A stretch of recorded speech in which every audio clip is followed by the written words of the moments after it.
Why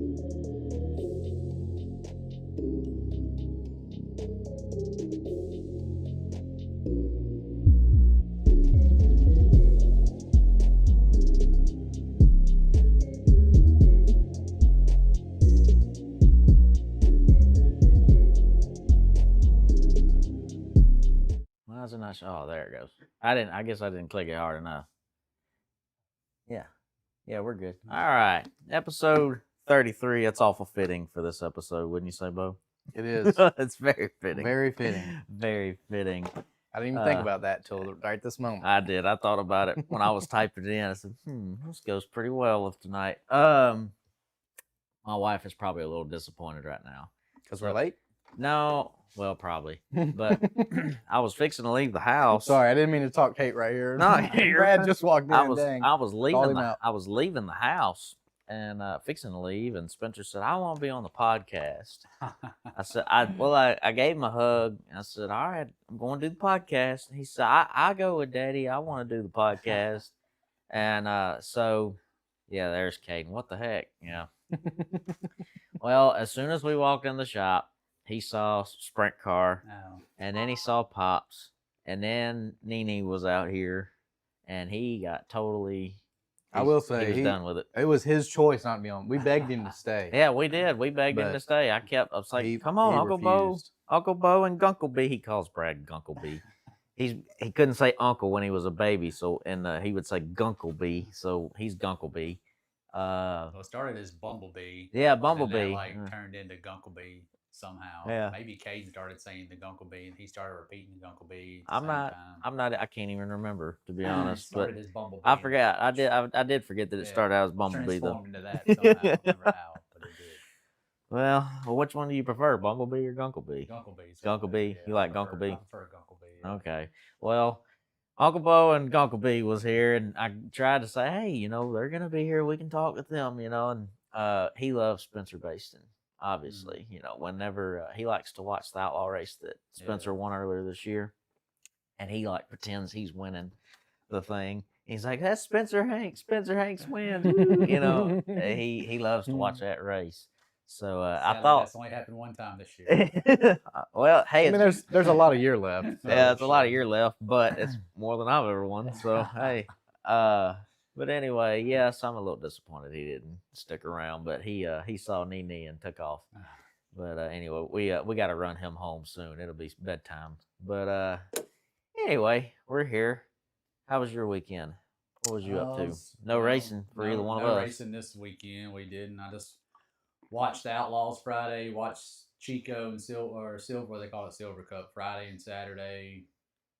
Took care of Kim and Screaming Baby and all that stuff, and we made it through the weekend. And so we are going to go back racing this coming up weekend.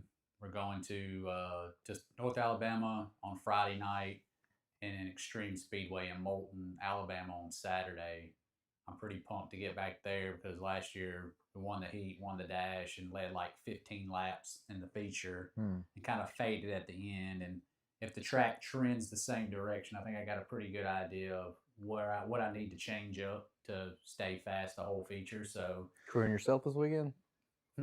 Crew chiefing yourself this weekend? Yeah, I'll be back crew chiefing myself this weekend, and looks like we're gonna put numbers 36 and 37 on it this weekend. All right. I thought maybe we were gonna get our motor this weekend, but I haven't.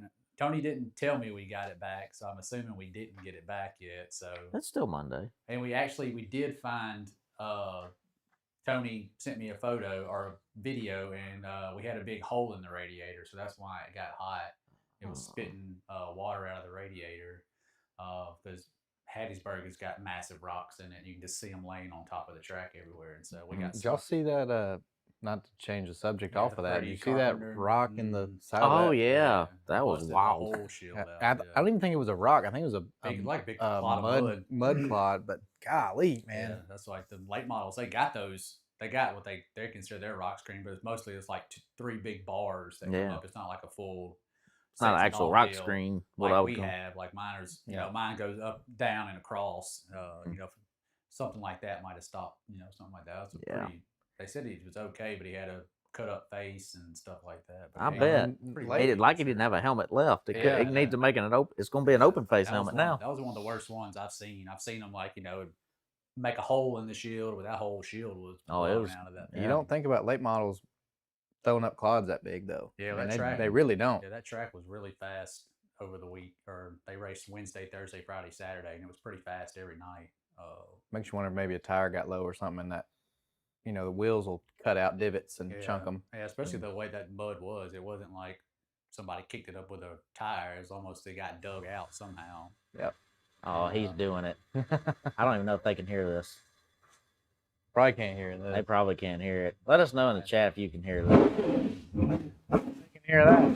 They can hear that, yeah. That's the first time you've heard it. Yeah, that's it. First time either. Sounds a little peppy back there. Yeah. We don't have to push them to start anymore. You're wasting fuel. Flip the switch on it, yeah. And that was an asphalt stock car. Yeah. Late model sportsman, get it right. Sportsman. Look, I don't think Brad likes my TikTok idea. We were texting back and forth. I said, look, I got a good TikTok idea. Spencer watches cars all the time, and I love cars too. You remember that part where Mater's sitting there backing up, and Lightning said, look, you're going to wreck. You're making me nervous. He said, I'm not going to wreck. He said, I got rear view mirrors or whatever. And yeah. I told Brad, I said, we need to do a TikTok where I go back here and I'm showing him the mirror. And he says, how did you do that? I'm going to say, rear view mirrors. You get you some, I'll teach you. I mean, I don't mind the idea. It's just, I know I'm not a good actor. It's going to be like extra cheesy. What? Do you want me to show you my resume of acting? Like, just to be funny. But yeah. Oh, Lord. Well, what about you? What did you do? I didn't do a whole lot this weekend. Specific? I honestly can't remember anything but going to Noah's on Saturday. We had our gospel meeting at church. Oh, yeah. Did that Saturday evening. Worked. When I wasn't seeing y'all and at that gospel meeting, I was working. Yeah. So, by the way, Noah's place is like one of the coolest things we've ever done. They've got indoor bowling alley that we ended up hanging out at. An indoor bowling alley. I guess all bowling alleys are indoor, but I guess that was, was at their house. Yeah, this is literally at their house. So it is the coolest thing ever. It is pretty neat. It is really fun. It's nice because you're not doing crowds and everything else. And but yeah, we had a dang good time. I was 3 for 4. How many games did we play? 4. I played 1. That's right. I think I played 4, won 3 of them, and then Noah's dad decided to come out there and show us how it was done, and my winning streak came to a pretty quick end. Was your arm sore the next day? Mm-mm. Anytime I bowl, my shoulder the next day I'm not a good bowler. I enjoy it. I love to bowl. I do it all the time, but heck, there's nothing close to here. But I enjoy it. And you got to risk your life to go bowl. Now, I mean, true. Yeah. You got every now and then there's a shoot up in the parking lots wherever there's bowling at. We used to go all the time, but man, we did too. Now. Shoot, I miss Rollies in Covington. I wouldn't have one there now. There's a rumor out. I don't know how many people we got watching from Covington, but there's a rumor that somebody's working on acquiring the old Rollies. Really? For that reason, but is it Daryl Cuddle? It's I don't know, but it's a deep rumor. You got to be. It's probably completely fake. It's not popular enough to be. Don Baskins, it'll be. Oh yeah, it'll be full of maybe. Well, shoot, he could pull some could pull some hot rods in there and have bowling around the hot rods or something. Yeah, I was gonna say that'd be the only way. He'd probably just stick a bunch of cars in or trucks in the parking lot and go in there and the rink's full. Yeah, can't even skate. Yeah, grand opening, grand closing. Yep. Yeah, closed because people touch the car. Yeah. Yeah, well, we got a couple topics we wanted to get to. Which one did we want to go into first? Start with Outlaws. Outlaws. Yeah. That was I thought it was a decent race. It wasn't. I thought it was junk. It wasn't really entertaining, like very entertaining. Bored the whole time. But did you get to watch the whole race, or did you just see the highlights? Yeah, I went back and watched the whole race. I didn't watch it live, so that may have affected it because I didn't know who won. I thought it was a really good race because. I mean, nobody came from 20th to be in the top 5, but Sheldon and Donny had a really good race. At a certain point, they had a nice bottom, and Sheldon was able to rip the top, and that's kind of all you can ask for. They did, but that segment. But once that segment didn't last very long. It lasted a little bit, at least 10, 12 laps. I mean, because Schatz couldn't get through Didn't seem like traffic. that long. Schatz couldn't get through traffic. Once he got through traffic, then Sheldon had to do what he just did. Yeah. And he was able to get away from it. It was pretty straightforward. It wasn't nothing crazy. Yeah. It's not like it was a barn burner, but when they did get to traffic, it got interesting. But the camera was hardly ever on Donnie.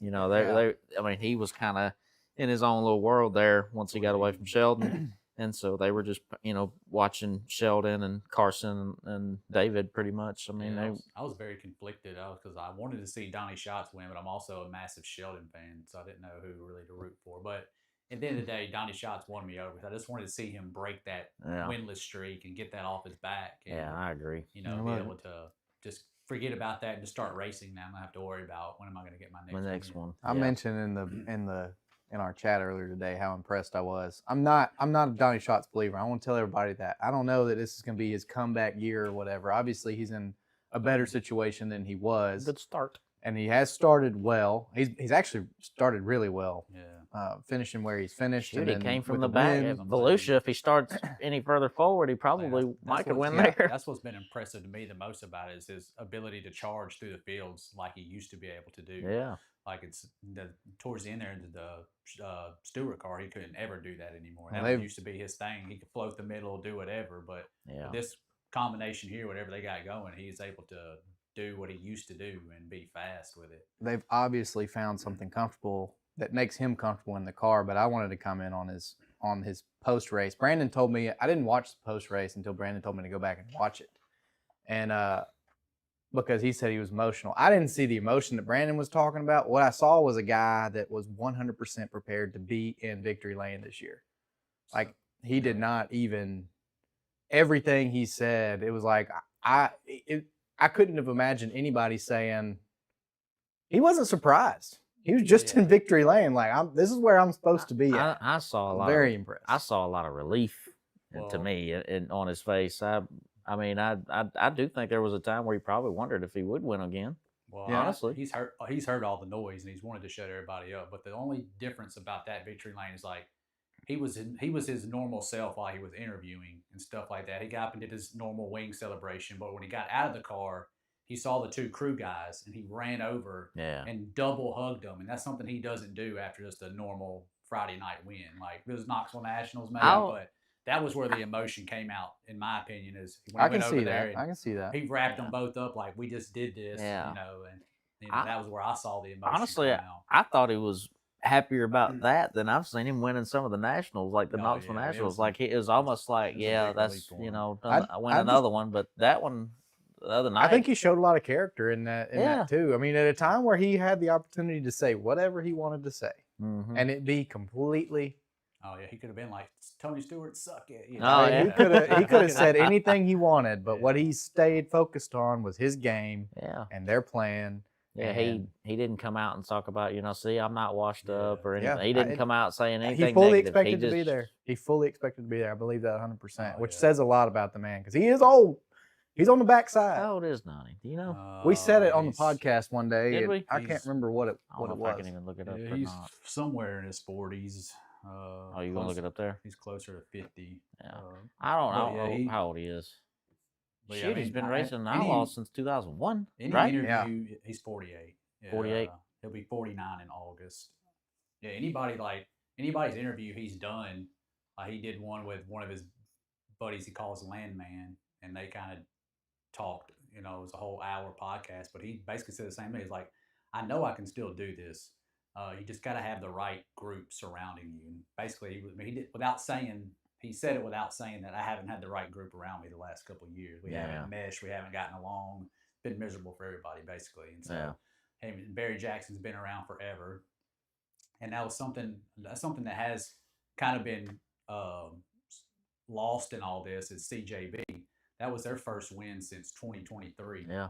I think they said it was in August of 2023. They won with Spencer Baston at I-55, Peevely. Mm-hmm. And they also made the point, like, I remember that. This is not a sloucher team. This is a team that in 2017 with Gravel won 20 races and still finished second in the points, but they won 20 races in the season. So they're fully capable of doing it. Just like you said, you got to put the right pieces together. And they kind of formed it into Barry Jackson wanted to develop a young talent, which, he got Brandon Crouch, which Brandon Crouch is 19. And I think he can be good. It's just he's very young, but his dad also brought resources, which helped along the way, because originally Peck was going to go to that ride. That's when Ty Wolfgang was going to leave Bride Sweet. He was going to go crew chief for Peck and CJB. And then it was probably about a month before the season started, all that fell apart, and Brandon Crouch is all of a sudden in the car. Ty Wolfgang's like, I don't want to help him. I'm going back to Brad Sweet, and the Brad Sweet thing, all that falls apart during the season. But so kind of shows you too, selling out. I don't want to say Barry Jackson selling out, but it definitely kind of went for the money, and you haven't won since 2023. You know what I'm saying? So, and so now it was good to see CJB back in victory lane, Barry Jackson back in victory lane again, like those guys that deserve to be there. Which I think Brendan Crouch can, because towards the end of the year when he was working with Barry, they were starting to get rolling there right at the end. They were starting to have some top tens and being up in contention. But now he's got a whole new crew chief, so now he's basically got to start the whole process over again. Yeah. So be interesting to see how he kicks all year off. And I'm getting way off topic, but the CJB thing, I thought about that when I heard people they were talking about that was the first win since 2023. Shocked me because I didn't realize it had been that long. Because they were a really good team. They had Baston, they had Gravel. Before that, Paul McMahon ran really good. So it was a very established team. Yeah. And then for the last 3 years now they haven't won, and I didn't realize it had been that long. So that was a story that didn't get covered very well and all that. Which fair enough.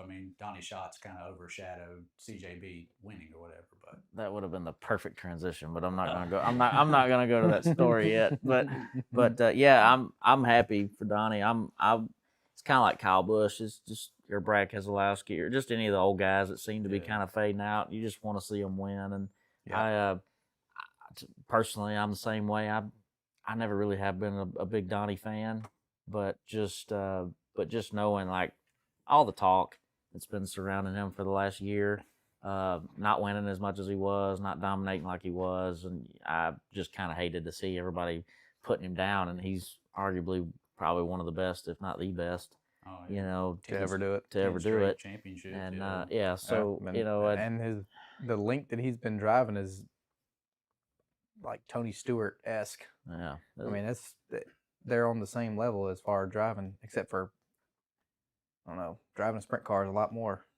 I don't know, not more risky, but you know what I'm saying. Like there's a lot. Oh, it's riskier. There's a lot more stuff that goes in. Yeah, 300 miles an hour and 1,000 feet.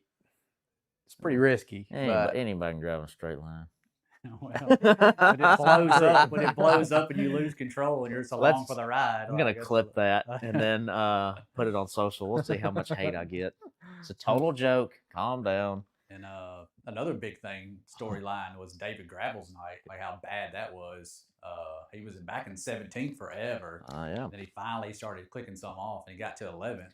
And that's what's crazy about the point structure, which I don't know what a perfect one, but the positions are so close to each other that like Buddy Kofoid finished 3rd, Gravel finished 11th, and he can only make up like 16 points. And he's only 30 behind, so he's way closer now. But yeah. And Schatz, with his win, he closed in with 54 points. He's 6th, but it's like the top 6 are within 54 of each other right now. Was Macedo tied with Gravel? Yeah, they're tied. They are tied. And yeah, he was winning them by like 8 until Gravel started moving forward there at the end, and so now they're tied. I want to say I'm surprised. I kind of am surprised that Macedo is tied with Gravel. I kind of just had last year, man. Well, I just kind of had Gravel and Kofoid just running away from everybody. Yeah, it's just kind of what I had in mind. It would be a 3-way deal with those guys if Kofoid didn't have that bad night at Volusia where he didn't finish a single race. Right. That kind of put him behind. They would all 3 be right there together. Yeah. But yeah, and I was good. I was really liked that Talladega got a nice stage. The track was really good for pretty much the whole race. Like when they get that thing right, and you can rip the top, and the bottom is so short, you can get down there and hit it real fast.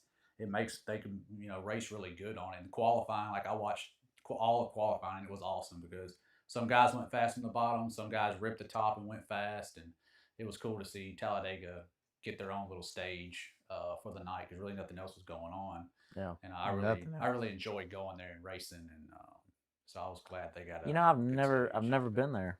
Yeah, never. It's a cool place, especially it's really cool. Like when we used to go on NASCAR weekend, they would do the last 3 or 4 years. They've had the 50,000 to win late models, and we've been the undercard, and it's put us on NASCAR weekend. Right. So you get to pull up and you see everybody in the campgrounds, and they all come to the dirt track at night, and so like the atmosphere is crazy. Like the back straightaway's packed, front straightaway's packed. Like they're not there to see us, but it's still cool. Like like I remember 2 years ago when we had to make up Friday night's portion on Saturday, so we did our first feature before the late models, and so we got to do the 4 wide in front of everybody, and like they were still pumped up. Like it was you could feel the energy coming off of them. Like a lot of good race fans there. Of course, Alabama's got.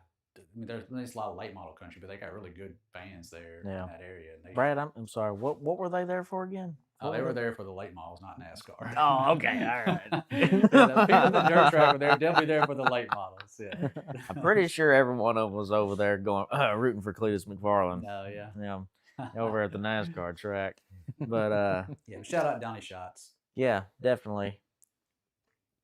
I was definitely happy to see it.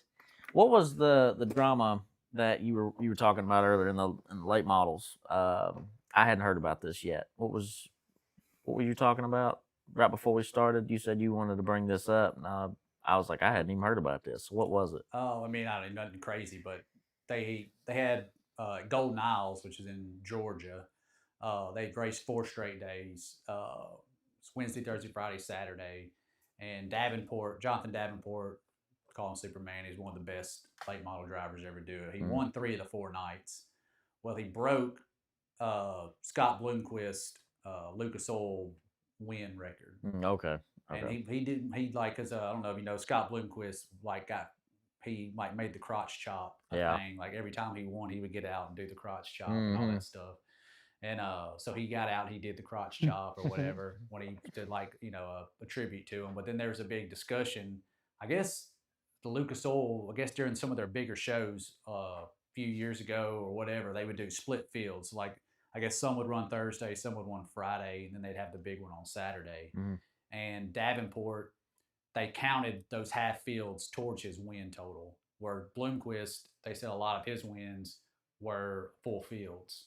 And so from what they tallied it up, and I think they said that if they have to do full field wins, he needs 8 more if you only counted full field wins. He'll get it. But he'll get it this season. He'll get it. That's what I said. He'll get it this season. It's just delaying the inevitable, in my opinion. If it had been like 20 more wins or something, like we could have a discussion. But I mean, I think that's important. I think that's important to do. I think he should do 8 races from now. Probably not statistically. It's probably more like 15 races from now, he should do a crotch chop again. Yeah, do it again. Like, y'all wanted it official? It's official. Just now. do it. We'll just do it every time. Because the sprint cars, they used to not count prelim nights. They used to not count towards your total win total. Like they started counting those. I think Kinser's wins went from like 300 to 500 or something like that. They factored all those in at some point in time. Why would you not count them though? I don't know why they did that. They did that for a very long time. Like your prelim nights didn't count. Yeah, there was many prelim nights I was a part of. It was just as hard, if not harder, than any local show you'll go to. So what if they went back and did Bloomquist's? If they counted all of his, what would that number be? Yeah, I don't know. I mean, see that's what they need to go back and look at if they were going to do.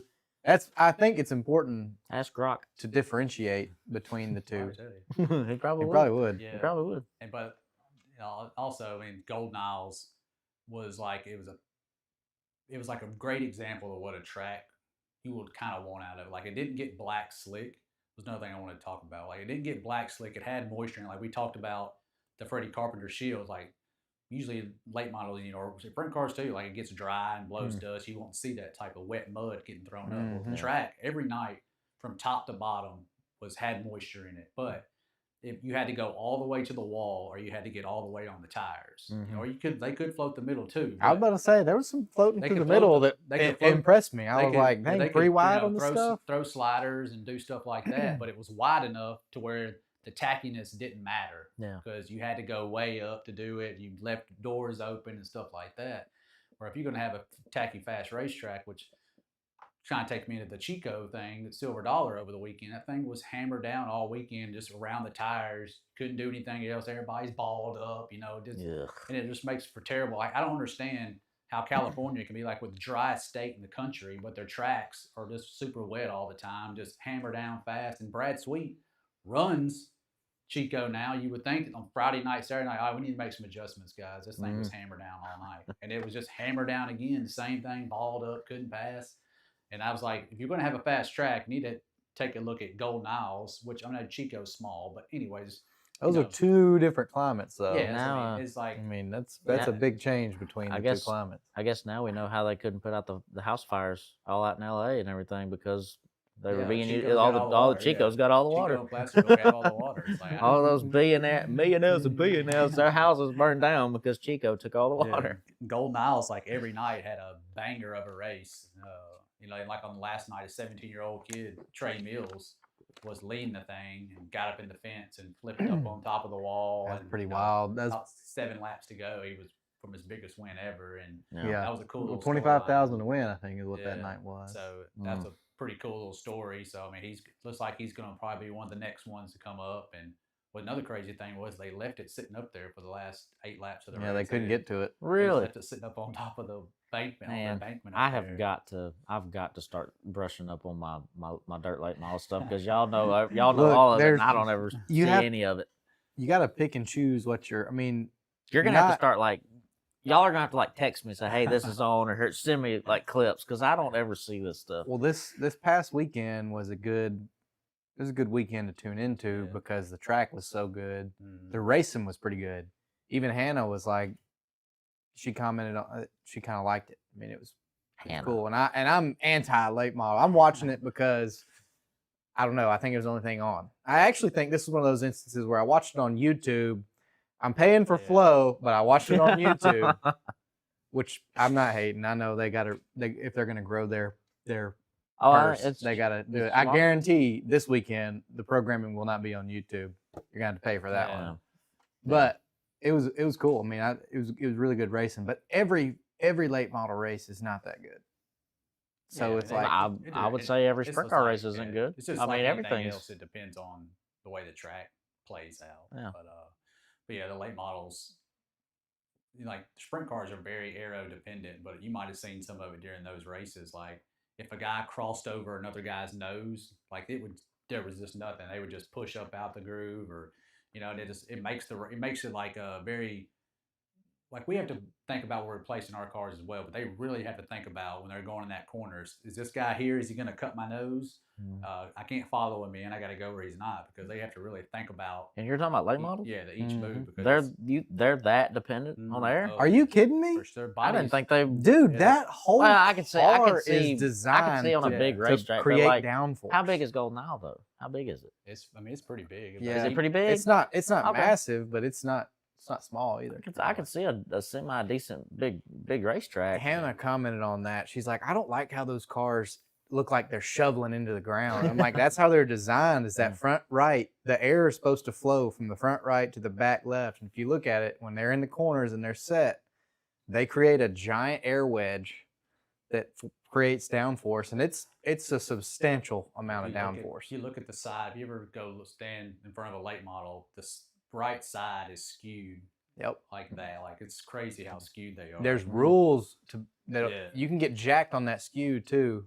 Yeah, they have a droop rule, so your car can't. It's like they have. I wish we had a late model guy, because I don't. But there's like a chain. Call Dylan. There's like a chain that you have to have a certain length that lets the car only get so far up in the air. Yep. I don't know what the droop rule is, but because if you go, I know Michael Lowe's in the comments. He works for Dylan, so I know he's listening to us. Well, he probably thinks we sound like idiots. If you go too high, if there's too many links in that chain or too much space created, you create more wedge, which creates more downforce, which gives you an advantage in the corner.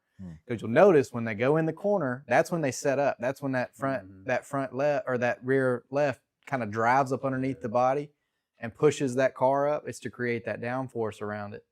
And then if you don't have the limiter, it'll just keep on going. I mean, it'll go as far as until it binds up. Yeah. So Well, you got I that. was never saying air was never a factor. Oh, it's but I massive. just And wouldn't then have thought it was that big a factor. On the right side, I think we talked about this. I think you and I had a private conversation, not on air, about how last year's Facebook 30, there were 6 cars remaining and only 2 of them had no damage on their right side, or maybe 3 of them had no damage on the right side. And I attributed that to a win. And you're like, nah. They did finish 1 and 2, 1 and 2 and 3, whatever.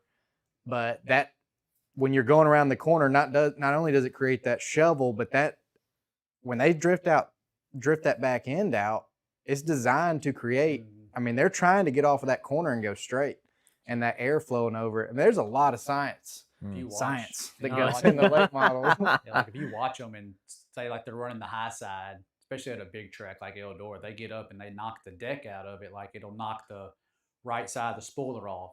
Well, then on a short track, it really doesn't affect them as bad. They can kind of go up and just rail the wall again. But on the bigger tracks like Eldora, if they knock it out, you can see them go in the corner. The cars will set up, but you can tell they're just up on top. It's not getting down. Ain't getting down. They'll just slide across when they knock out the right side of it. That's something that's another strategic thing they got to like think about is you can go up and run the top, but you got to be careful at the same time. You can't go blow the deck out of the thing because then you're pretty much just screwed. Unless you're on a smaller track, it's not as bad. But yeah, there's massively aero dependent on those things. Almost too much. Yeah. Like I said, they take the air off and it can kill a guy's run. He can go from 2nd to 10th and nothing because he can't get through the corner. He just pushes to the wall. You see that a whole lot, especially on the bigger tracks. You'll definitely see it. Dylan mentioned that too with the amount of, when he was on about body work, how much body work he has to do during the week to get cars ready to go back out on Saturday the next week. But if you go back and look at the origin of late models and see, I mean, there was a time where late models had sprint car wings on top of them. And then they had to bring in the rules to bring it back down. But there still is, and I can't remember where this race happened. Somebody may be able to comment. Yeah, they have some tell us. Run what you're brung type races. There's some run what you brung, unlimited, do whatever you want to do races that are kind of, I think it's more of a traditional race. Like this is where we came from, so let's pay tribute to it. There's just some wild stuff coming. I mean, sideboards, like sideboard all the way down the side. All the way down it. That thing will just be plugged in the track. Yeah. It's pretty nuts. It's pretty nuts where they came from. I can't remember what track they do it. I'm sure they do it at more than one, but they do. It's pretty cool. I remember when we used to go to Devil's Bowl, they had the modifieds that had the huge wings on them, the sprint car wings on them. They would run those down there. Yep. I used to think they were ugly as sin. They are terrible. They looked awful. It didn't look like it made any sense at all. But anyway, yeah, I don't know anything about them. I ain't never start checking them out. Once you get into it, it's pretty good. Have you ever wanted to drive one? Yeah, I would love to drive one. Would you? Yeah, I would. I would too. Yeah. I'm not a big fan of them, but I would love to drive one. Well, I could think of one person that would love to see all 3 of us in one of them. Who's that? You know who? She's your biggest fan. Oh. My biggest fan. That Bo guy. We need to get you a shirt made, like a crew shirt made when we go, and it's got to say that Bo guy on the back or something. Volunteer Speedway. Volunteer, okay. They've done it before. I was trying to Isn't that, oh yeah. See the whole panels going up the left side there. That's so weird. And it worked. I mean, it legit works. Yeah.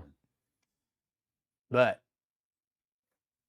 it separates you out. You got to make it a little more competitive for the guys that can't hang mentally. Yeah.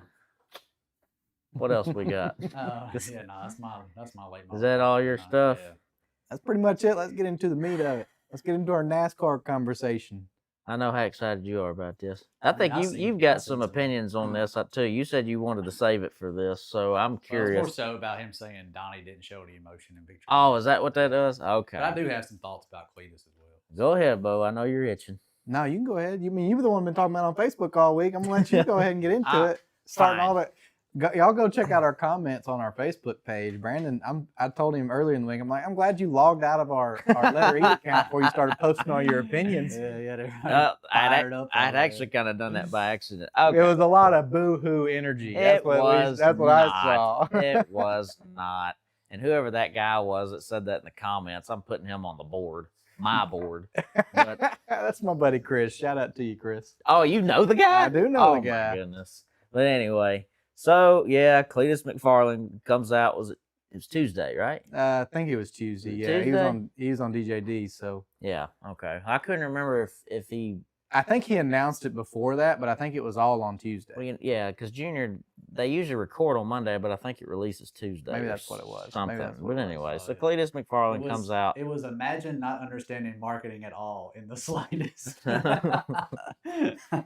Okay. Which he probably is on to something, but we'll talk about that later. That made me Anyway, laugh so hard. Don't forget, Driven Racing Oil. If you need racing oil, that's right. Driven's got you.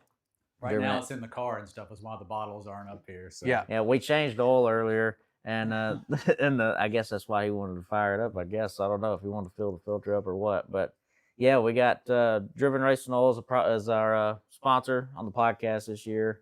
Partner with Hanks Motorsports and Let Her Eat podcast, and they got all kinds of products. You got the what is it, the foaming cleaning stuff? Spray foam cleaner. Spray foam. You got your wash and wax, basically. I used it all. I don't think it's called wash and wax. I'm probably gonna get penalized for that. Yeah, I used it all on the car back there the other day. I got it all cleaned up, and I went behind it. Oil. I've got. Yeah. I need to get some of that penetrating oil and throw it on the work truck. Yeah. See how it compares to. I got some back there. Other. I meant to grab some last week and I forgot all about it. I got some back there.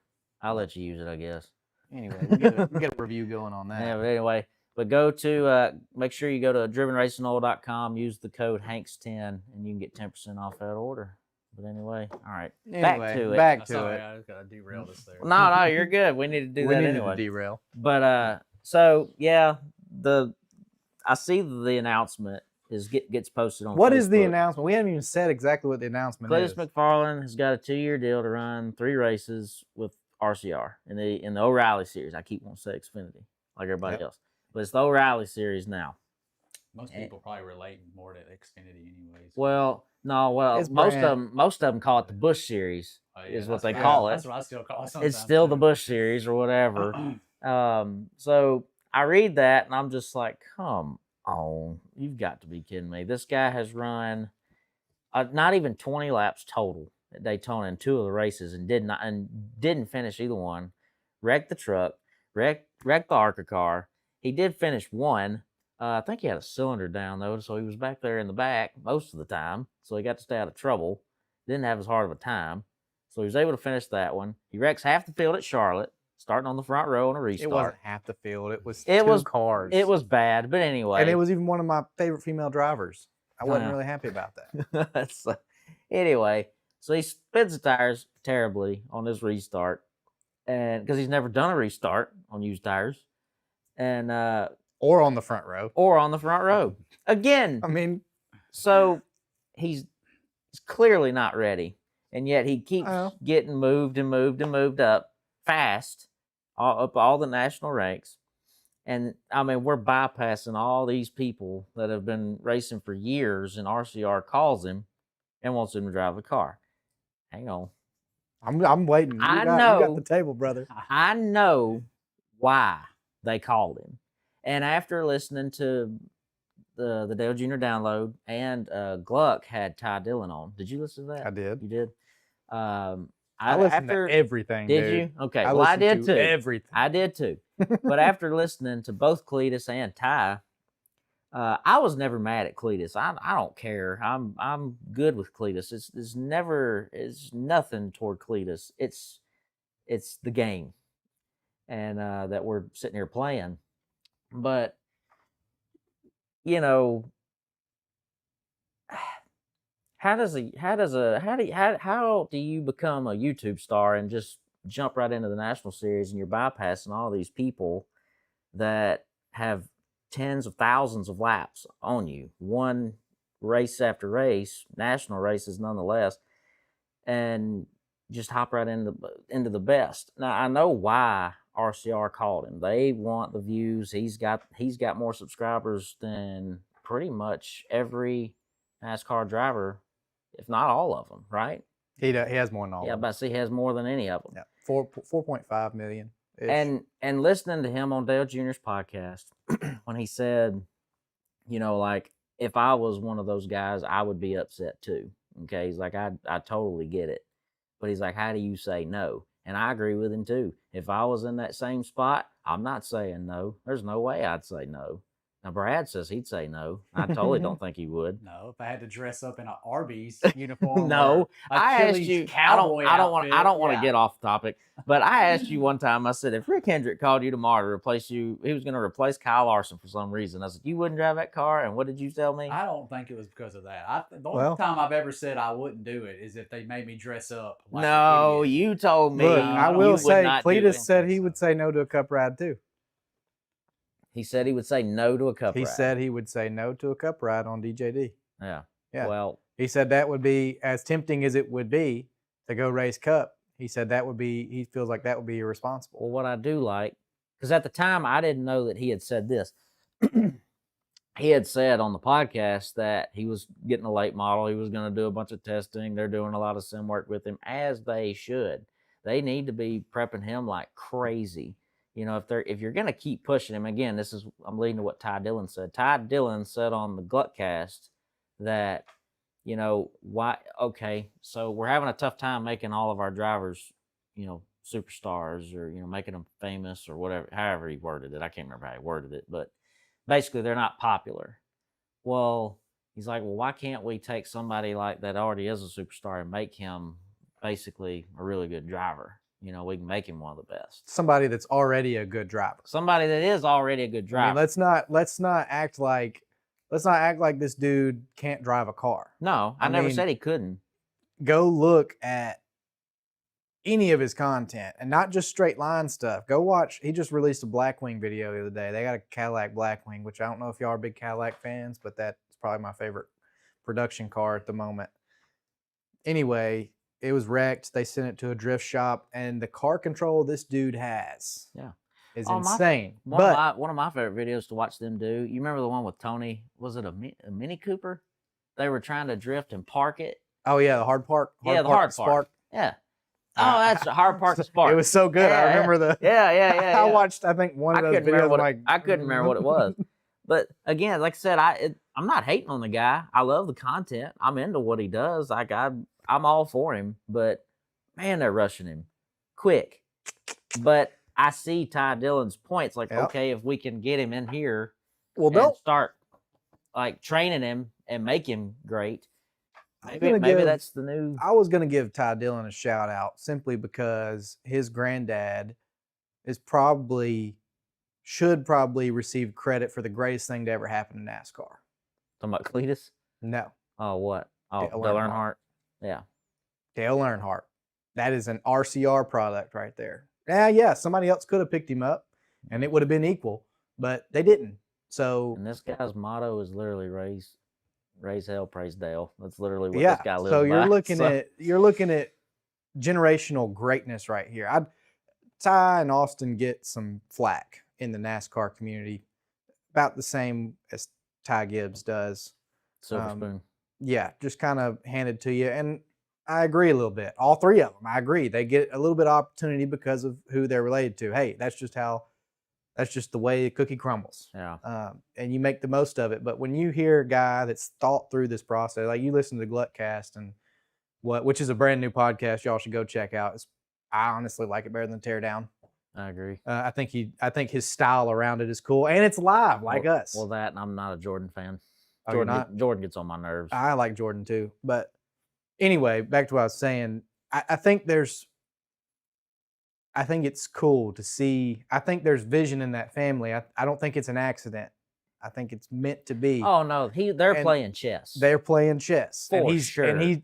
I'm more impressed with Ty Dillon now. I kind of like, you do your own thing, brother. Like you get your opportunity and try and make the best of it. But now I see this guy's a businessman. Oh yeah. And he drives a race car, and that's pretty cool. Enough about that though. I want to hit one thing that I've been seeing all over everywhere. Who has NASCAR denied approval to? Mike Wallace. He was 65 years old. Dude's had He still got more so laps. many races. I know, but So he's many. 65 years Who old. would you rather have, Mike Wallace or Natalie Decker? Yeah, definitely take Mike Wallace out. I'll take Mike Wallace Sure, over take that. Mike Wallace. But there is legitimate reason why, and I understand the races are easier. You're not having to hustle the car around the track on the super speedways. That was another point. I definitely understand Mike could probably handle the car. Oh, I know he could. But he's 65 years old. Sammy Swindell is 70 racing a sprint how old car. was Dave Marcus Yeah. when he was out there still? But it's different.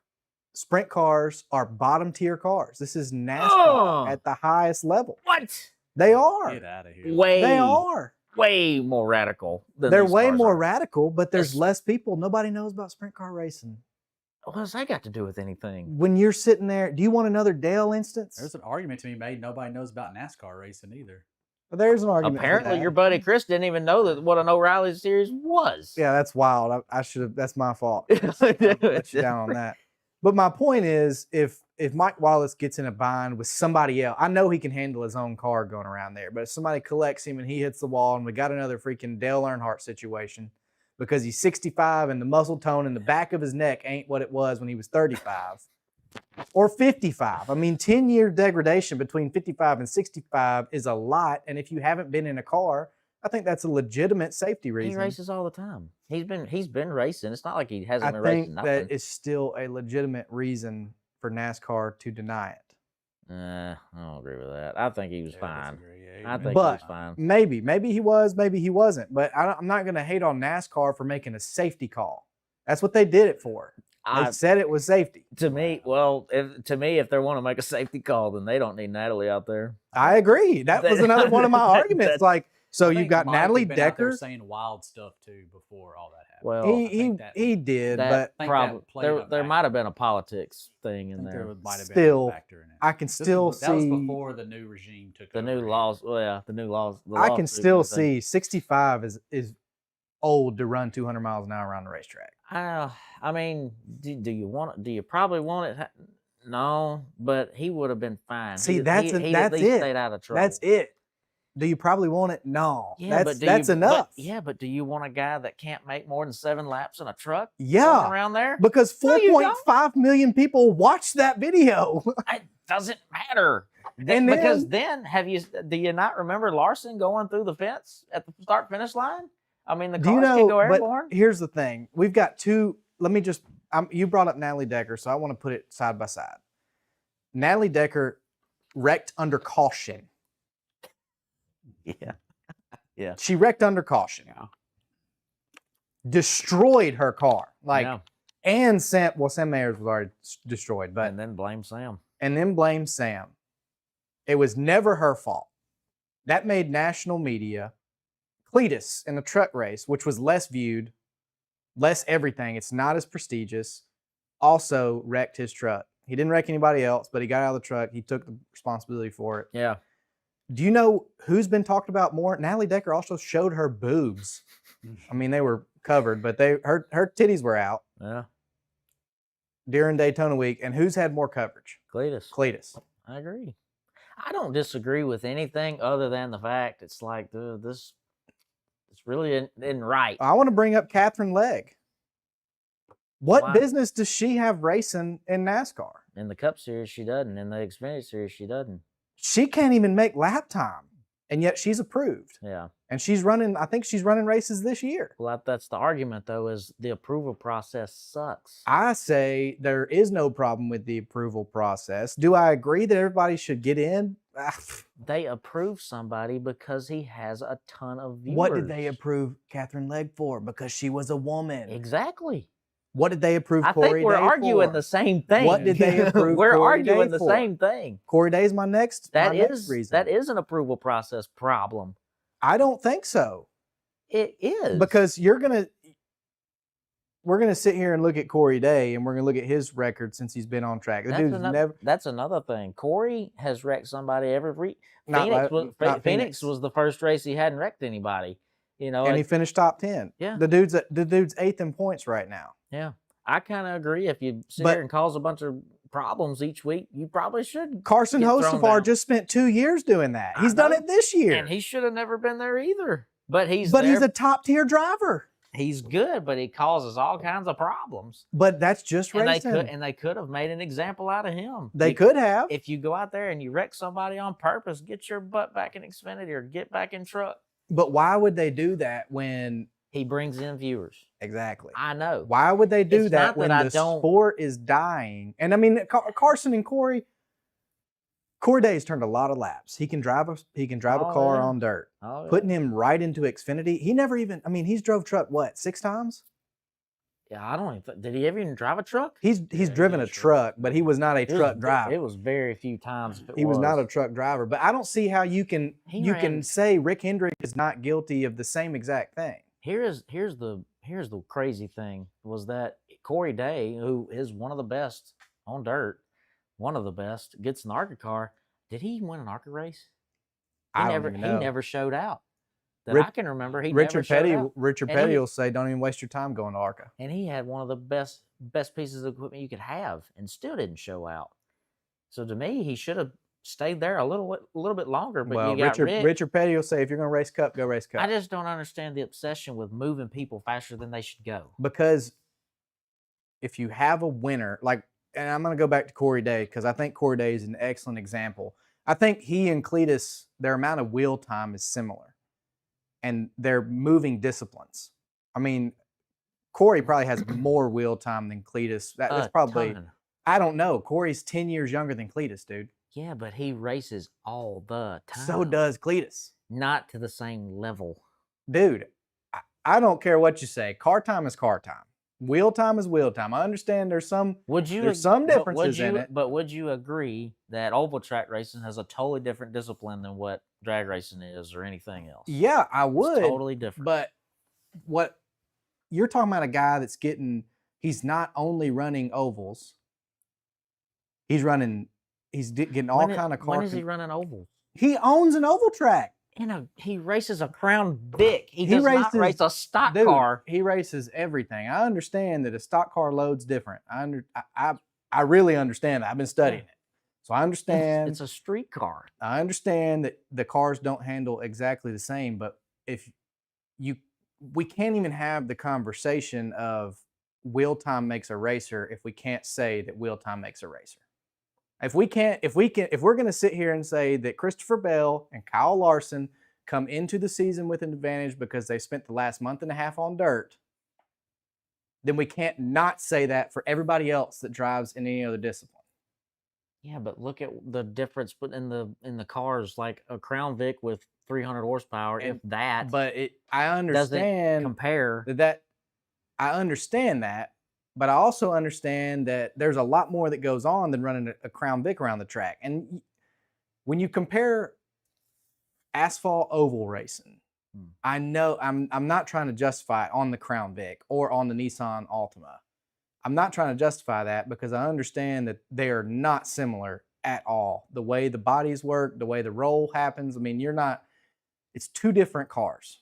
When a stock car, a racing stock car goes around the track, that car is designed for all four wheels to be planted and to create force on the inside and the outside. And a Crown Vic, you're going to get the body roll and you're just driving on the outside wheel. It's not going to feel the same. When it steps out, it's not going to unload. You're going to get the same universal feel all the way around the track. Yeah. I got that. But what I am saying is you can't negate time on the track for racecraft because he's still creating racecraft. Because I'm going to tell you, the dirt track doesn't handle like the Xfinity car or the Oreilly car does. No, so if we're looking at Corey Day or Kyle Larson, I mean, you're looking at, and some people will say Corey Day doesn't deserve his spot. I know I'm using a guy that probably is a little bit of a black sheep himself, but when you look at those guys, they're anomalies. Kyle Larson being able to go from dirt to asphalt the way he does and literally be competitive on a different day. We can't even count Bell and Larson because they're superhuman. Yeah, they literally are. They're in their own category. And they're supposed to be where they're at. They're supposed to be top tier drivers because they are top tier drivers. But I'm a Denny fan, and Denny sits on this throne of 10,000 races. I think that's right, or 10,000 laps, 10,000 laps, races or whatever. Whatever. Talking about what Kyle said. Yeah, Kyle Busch. Yeah, but Kyle Busch got that from Denny because he's proud of that. He raced up from the grassroots. He is good at his craft, and you heard him talk about how this week at Phoenix was the first week of competition for the NASCAR season because the last 3 weeks have been just you get what you get. Yeah. And when it comes to a guy, I don't believe last week was. I believe you have to have some skill to get around. So you actually have to be a good driver to and get I think around road course. I think Atlanta probably lends itself to more skill, a little bit of luck, more skill. Daytona's a crapshoot. Right. I agree. It's a gamble, but I agree. at the same time, this is his craft. This is what he's here to do. But that doesn't mean that SVG doesn't deserve a spot to race at Phoenix because he's elite at road courses. I don't know if I made the point, but I hope that people listening know that I'm not saying that the dude can't drive or he doesn't have the talent to do it. I don't want to imply that Brandon said that either. I'm not saying that at any point have and I hope it hadn't come across that way. I'm not saying that. I think what Ty and RCR and what they're doing, I think it's kind of genius. Really, yeah. It's like, okay, after listening to how they explain it, it's like, okay, he can drive. I know he can, but he's got to be developed to do the oval thing. And I will say, and I'm saying this from experience. Now, listen, I know it wasn't a freaking race experience. I know it's not a race experience. I wasn't surrounded by 30 cars. But I'm telling you, first and foremost, I drove that car around Daytona in an ARCA car. I did it. I felt the air. I did the whole thing. I did 190 mile an hour around Daytona. And I'm telling you, you could sit there and eat a cheeseburger down the straightaway and in the corners. You could sit there and watch TV. I mean, there's nothing to it. The part where it gets complicated is trying to get to the front and pick the right line at the right time. Now, yeah, air can start to affect them at some point, but it doesn't take near the skill. It's 90% car, 10% driver. I believe that, except for I saw Kyle Busch hit the same spot on turn 4 that Cleetus spun out on, and ran his car off in the grass. Right. So I mean, yeah, I agree. And there's a reason he's trying to run those tracks because they are the easiest physical tracks. And yeah, they're easiest by far. But you also got to know that you're light right there. But even Dale said, he said that is the worst part of the racetrack because the car gets so light so fast. Now, again, it's probably because I wasn't in a pack of 20. That does make a difference. I'm sure that was probably the difference, but I never once felt like I was out of control. Not one time. That thing was glued to the track. And if I was in that scenario, it would probably catch me off guard too. But and the only way he's going to learn is to race the super speedways. Yep. That's the only way you're going to figure it out. And even Dale said that. So that again kind of lowered the temperature for me. It's like, okay, he's only going to run the super speedways. Now he has if he qualifies at Rockingham. I was going to say there's a caveat. He has to run Rockingham, and that's why he has got to have seat time like now. He should be racing every time he gets a chance. Did you listen to any of the talk about Brad, do you have anything to say about this? You've been awful quiet. Well, the only thing I saw was Kyle Busch's comments. Yeah. You're talking about We're just time. leaving him out. He just said You said something about, he needed seat time. Well, Kyle Busch mentioned, when he came up, there was no sim or anything like that. They got 5 practice days or something. Well, 5 tests. 5 tests. They could use up to 5. Is that right? 5 tests. I think it was I 5 can't tests. Remember what he said on that I one. think they got 5 test sessions a year to be a rookie or something. I can't remember. I think maybe you had to do 5 test sessions. He said I used all 5 of my test sessions before I actually raced. Yeah. My first NASCAR race, and so that's just something to talk about seat time. I mean, a simulator. I've heard them talk about getting sim time, which I guess a sim can give you some sort of thing. Their sim is not different. Yeah. When we think of sim, and I think when the average human thinks of sim, their sim was like a full race car. We don't get the colleague talked about the amount of money that went into the sim that they have. Keep talking. I'm gonna try to fix that because I can see the comments and I can't see it anymore. It's like they're riding on shocks and everything. Yeah, their race for the seat show, colleague talked about, and I think they said that there was $18 million that went into production. I'll have to go back and look at that, so don't quote me on it, but I think it was $18 million went into their sim. Yeah.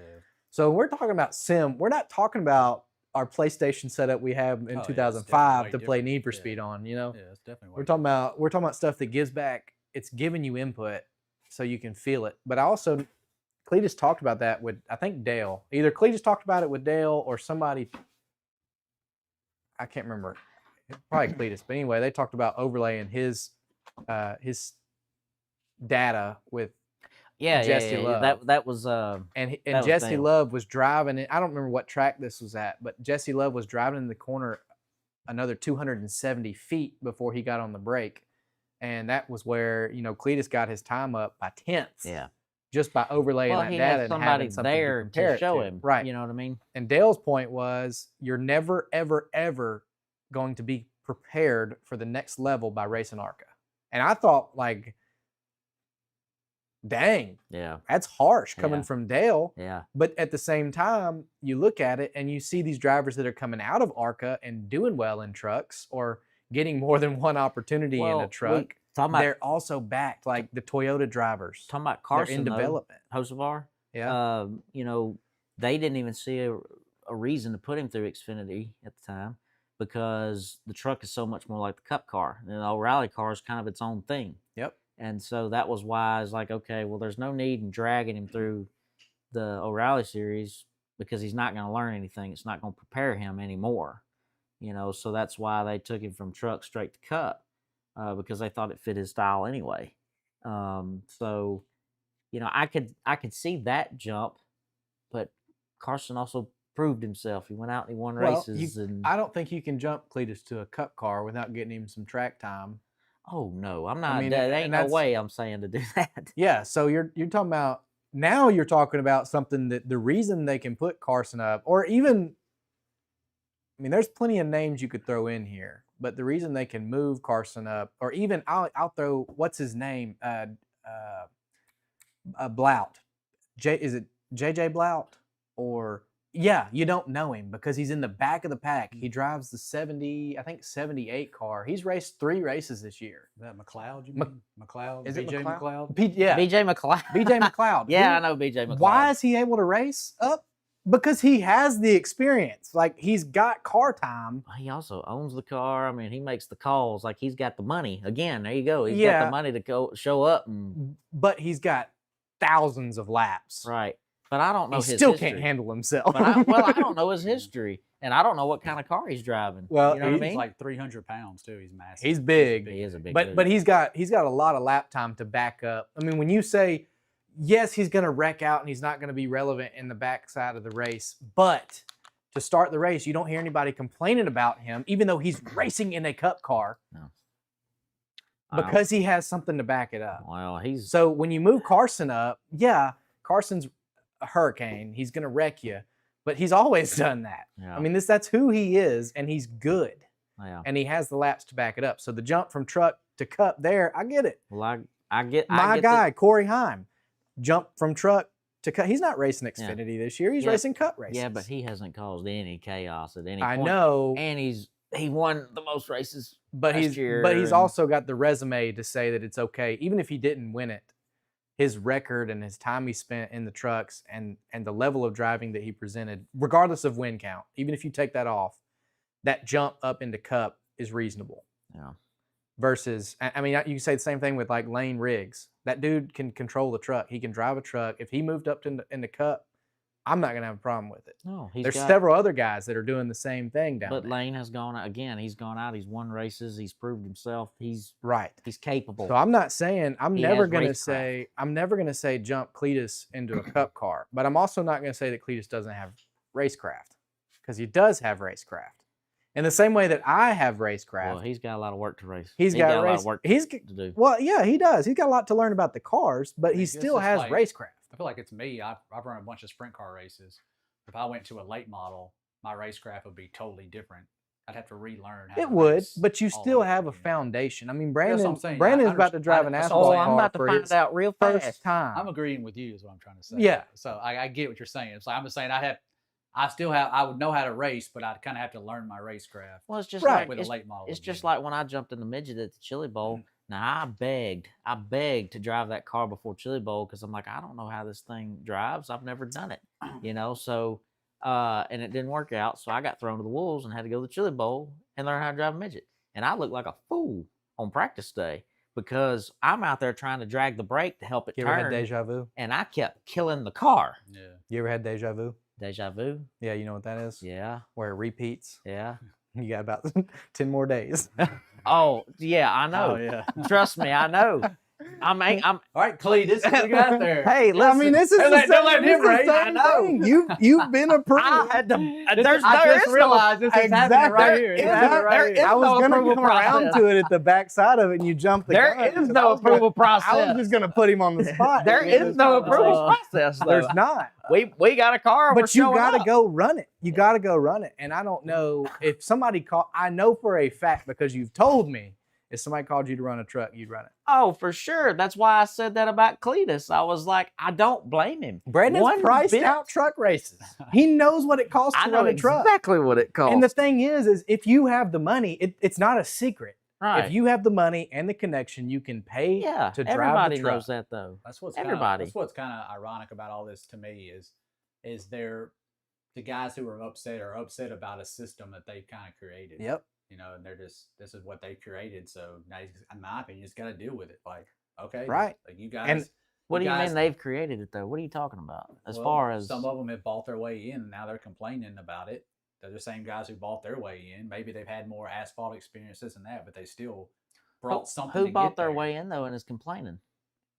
they're Well, I mean, complaining about Cleetus getting pulled up. I know A what they're lot I know what they're of 'em. complaining about. I'm saying well, I know who bought their way in I know and is Kyle complaining Busch, about. I know Kyle Busch had money when he came in. Like, Did he he? was good, but he I don't know. just didn't show up and get the Hendrick ride. Like, he brought something to the table, and that's just the way Gibbs. it started. Being I guess Gibbs. Hendrick did pick him Yeah, up Gibbs, first. sorry, No, Gibbs. Hendrick picked him up first. Hendrick picked him up first, and he had his success with Gibbs. But Well, I don't know if he brought money or not. I don't know. here's No the idea. thing: we are bridging. There is an era we're bridging here. But So- regardless, even if Kyle Busch didn't bring money, he still went out there and he's raced, and he hasn't had one single complaint about anybody else who's paid their way to get in or had some sort of clout to get in. But he has this problem with Cleetus getting in. I think Kyle Busch has had problems with drivers buying their way in. I will Probably say, just I will he's never say, voiced his opinion on he it, I guess. he's a little bit more. I think you can go find some clips on Catherine Legg. Thing Kyle Busch about it, had comments about that. Oh, man. I Thing think about it, there's though, the guy. Kyle can't complain because his son is going to waltz right into it. Well, too. that's the thing. That's, you know. he's definitely going to help his son progress for sure. Well, yeah. here's the other thing that I kind of think takes away, and y'all will like this because y'all are all about sprint car drivers being the best in the world. But that was big. They are. But when you have guys like, so what did Ty Gibbs do to have his seat?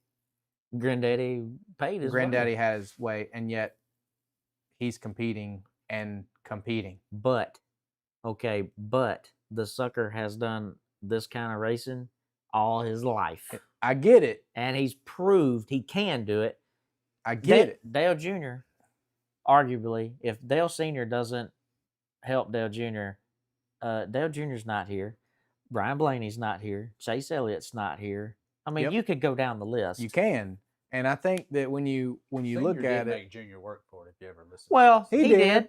he he did, definitely- and definitely so did. did Blaney, and so did Elliott, and so did. I mean, those guys. You can tell by the way they handled themselves that they did not just get given the keys. But if the They don't have Their the same reputation their that Chris chances- Gabehart is spewing all over social media about Right. Ty Gibbs. did you see the interview, by the way? Ty Gibbs took a dig. I He had- said he finished fourth yesterday, and he was like, "It's amazing what you can do."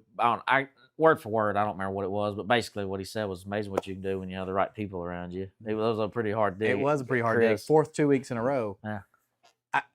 I'm only saying that because when you put a kid like that that's competing, or an Austin Dillon or a Ty Dillon, now they're not as good examples because they don't run up as high, arguably because they don't have good of equipment.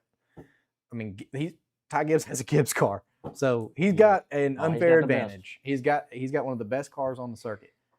But when you put one of those guys in the car and then they compete with these guys that are the best in the world every week, and they actually compete, it really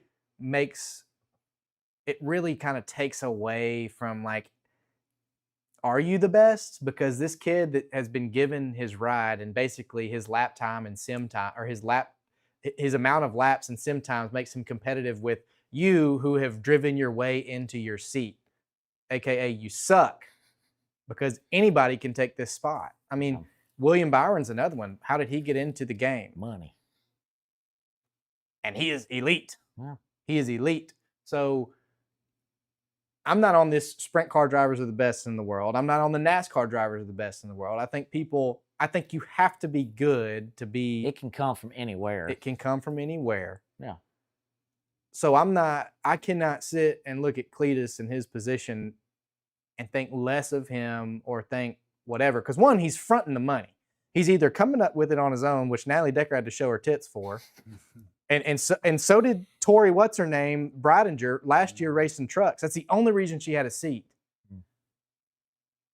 We can go into. I mean, if we're talking about truck racing, dude, this is a terrible argument for trucks. Well, Kyle Busch again. Kyle Busch talked about last year is like basically the truck series is all renter rides anyway. Yeah, I think the Xfinity is actually worse because those kids are coming up and they're spending a year and a half, maybe 2 years in Xfinity, and they're out. They don't play team sports. I mean, at least the truck guys are like, it feels like the truck guys are blue collar enough they're having to work. The Xfinity guys are they don't make money. they don't make nothing. They don't, but they're it's like they play well together. Yeah. Xfinity is a demo derby. This is the first race that there wasn't 45 cautions at the back half of the third, whatever. I can't even remember what do they call them? Third stage. The only thing I'm worried about is if we keep putting, again, I'm not trying to dig at Cleetus. It's not like that. But what I'm saying is all right, if we keep going down this road and it seems to be getting worse because the cost of racing is so bad, and I mean the cost of everything's so bad. Dad and I were talking about that today. But if we keep going down this road, are we not going to end up being just WWE? Everybody comes in, they just buy the ride. We're putting YouTube stars in cars. We're getting all these clicks and everything's you'll still have the talent will weed them out. Yeah, I mean the talent will weed them out. Maybe we have banana ball now. That was a big thing in our area this past weekend in this area. So are we going to turn racing into banana ball? My thought was Natalie Decker. That's what she's done. But does she have a seat all the time? Can she afford to race every weekend? What has she got? 8 races? I don't even think it's that much. It ain't that many. I don't think it's that. I think it's a couple big ones. That's yeah. It. Can she put a season together with her banana ball? She can't, but she still doesn't have what Cleetus has. She's not she doesn't. Crazy. She's not a good enough driver. No. Cleetus, while we don't know, he may not be. I also want to say that he may not be able to develop. Here's the difference. Cleetus isn't going to go to Pocono and be 5-6 seconds off the pace from the field like Natalie is. Yeah, so. And we can stop using Natalie because she's made a fool of herself, and we can put Catherine Legg in there. I mean, this woman can drive a car. She just can't drive a stock car. Yeah, but they threw again. Danica Patrick. They threw her into the Cup Series and said, "Here, figure it out." Yep. And they made her look stupid. And that's what I'm saying. That's what I worry about. Like, if you're going to keep putting Cleetus in this situation, at least prepare the guy. Well, if we're my problem is not with Cleetus getting approval. It's if Cleetus can't get approval, then neither should these people. Exactly. Corey Day also should not have approval because he has no stock car time. Even if wheel time does not matter, SVG should not have been approved. Right. He is an elite driver. But how long would it have taken?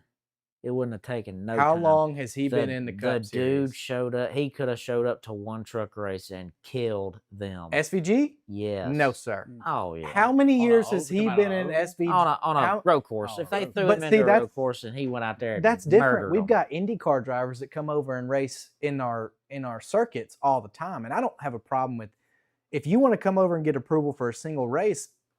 F1, Indy, any of these. IMSA, any of those guys that want to come run a road course, by all means, if they're going to bring viewers, give them a seat. Give them a provisional. Let them run. Mm-hmm. Don't even make them qualify. Like, prove. They'll do that. I'll tell you what, the truck race at St. Pete, one of the best truck races I've watched, one of the best road course truck races I've watched. Those IndyCar drivers and F1 drivers, there was some pretty big names in there that couldn't hang. Dario.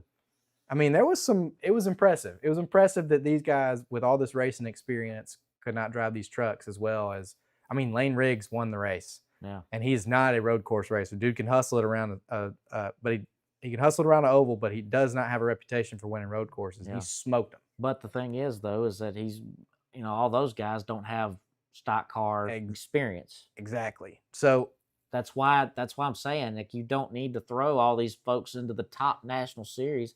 Make them run ARCA for a little while. Make them run truck for a little while. SVG would not be a Cup superstar if the restrictions were tighter. The only because thing he's 4 years in, right? Is this his 4th year? I don't remember. Only thing it's his 3rd or 4th. I think it's the 3rd. He's at least just third. now getting to where he can run an oval. Right. But the thing with SVG, though, is the cars that he was racing are very similar to these. No, they're not. Yes, they are. No, they're not. The Australian supercars, or whatever. Dude, those are road course cars. Yeah, those cars don't have wedge in them. Yeah, they're road course cars, but when you put the Cup cars on the road course, they drive very similar. That's because he's talked about that, how similar they are. That's because when they're on the road course, they're not set up the same way to go around an oval. Right. No, that's what I'm saying. That's why he could come over here, hop in these cars on the road course, specifically Chicago, and and kill them.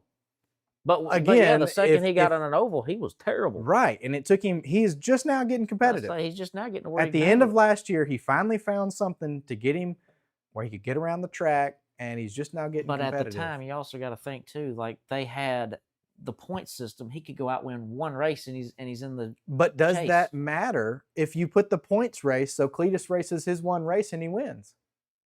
Does that make him more qualified to be a part of the series? No, it doesn't. No. The same way SVG wouldn't be more qualified to be part of the series. Again. Yeah. So if I don't have a problem with any of it, I love it. I love to see these drivers come. I don't like Catherine Legg. I complained about her all year last year. She was bogus. But if Catherine's got to get in so that Cleetus can get in, I'm for it. If Catherine's got to be in so that Corey Day can be in, I'm for it. Yeah. Because those guys, and especially Corey Day, like I know he's wrecked some folks, but the dude needs to be in a car. Couple more. He doesn't have much longer to be tearing stuff up. But if he goes a couple more races and figures it out. The thing with Corey, though, is, didn't he run ARCA like a full year? Did he not get plenty of seat time? I think he maybe did 2 or 3 ARCAs. Yeah, they threw him in. And they threw him half a truck season, and then he's full time. I see they rushed him. They did rush him. They rushed him. He deserves to be there. He's good enough to be there. Does he need to get a little car control? Yeah, he does. Does he need to own up to his mistakes? Yeah. Yeah, but definitely does not. Well, he kind of drives that car like he does his sprint car, like wide ass open. Yep. Just sending it, and it just doesn't work. Which I love. I love to see it. I saw him yesterday. I was watching, or I guess it was Saturday at Phoenix. The dude was 2 lanes above everybody else. I'm like, that's not going to work on this track, dog. Yeah. But he's got to learn, and it was in turns 3 and 4, not 1 and 2. So I'm like, you got to learn this stuff. But at the same time, I love to see his racecraft that he has, no doubt, coming through and him finding the ins and outs. He looked really bad spinning out Zillage at Coda. That really wasn't that big a deal. Yeah, but he's done it several times. That's the problem. He did it at Daytona, which that's not really fair. That's not really fair. I don't care what you say. It's not fair to throw him under the bus at Daytona. He did it again in Atlanta. I do think that one, it was a learning curve. He didn't know the car was going to do what it did, and it slid high, and he messed somebody up over that. You got to learn from that. But if you don't have the Daytona, Coda's not that big a deal. It's like, yo, dude, chill a little bit. Y'all on the same team. You're running the same cars. Maybe apologize. Like, work on your attitude a little bit getting out of the car. It was your fault. I say Connor said he just kept staring at me and he wouldn't say sorry or anything. But I mean, you've commented on how far that nose out is out in front of this car. That's what I'm worried about. You're going from maybe 4 feet in front of you to 8 feet in front of you. I was gonna say the nose. Like I could see the nose wing. It's like right here. And now I get in that car and I got Dad to stand in front of the car one night. I said, "Where's the front of that nose?" He said, "It's right here." And I'm thinking, man, I'm gonna run flat into somebody because that's gonna take some getting used to. Yeah, there's no wing there to mark it. Yeah, you got no visual reference to it, and that's the same thing he's coming from. He's coming from 3.5, 4 feet in front of him, being able to see his tires. Yeah, and now he's stuck down in there. He can't see over the hood. He doesn't know where his tires are at. But like he said though, like the Kyle Busch thing, like back then they could do a lot of testing. They could go run a bunch of laps, and now you don't have that. Now we have iRacing. I hope to goodness iRacing's good enough because I've been wearing iRacing out the last couple nights, running a late model stock, praying like, man, I hope this I is just close. I just think Kyle Busch comes from a day where you could drive into NASCAR. Yeah, you still Oh, could. yeah. You still could in his day for sure. Yeah. Yeah. I mean, and you could drive yourself into your seat, and you haven't been able to do that in 20 years. Well, a lot of people like on the Facebook comments that I was getting hate on, we're talking about it's been this way for years. People buy rides for years. That's true. Yeah, I agree, but it wasn't near to this It's degree. definitely more prevalent. It's now. definitely a lot worse. Which I will say that was another thing that kind of irritates me a little bit. It's like most people don't seem to care, and I can tell you it's the ones that don't care. It's the ones that aren't sitting in the seat like we are. Like I would imagine, and I'm not putting words in your mouth, but does it not bother you that somebody like a Brenham Crouch or whoever comes in with a bunch of money and can go just buy the outlaw ride? That's something you always want to do is race full time with outlaws. Does that not bug you a little bit at least? That it's not all a talent based thing? Does that not bother you? Remember, you got to remember, Brad does get paid to drive. So Yeah, it does. I mean, it does kind of suck, but like at the end of the day, as the way I look at it is, if my dad had the money, he'd have done the same thing for me, and if I have the money, I do the same thing for my kids. So like, Right. it's hard for me to knock somebody that puts up money for their kid to go do that. It's like, right. They just have Again, that. the same. I'm definitely not gonna knock somebody that works to get there themselves either. Yeah. Well, I yeah, mean, no, because I I'm 30. definitely root harder for the guys that made their way, got their way. That's one reason Denny Hamlin is my guy. Well, look at. But his dad also paid his way. I mean, they did the business side of it to get him in his seat too. Back in the day when they could drive. Look at Josh Berry and Lee Pulliam. How do you say his name? Yeah. Pulliam.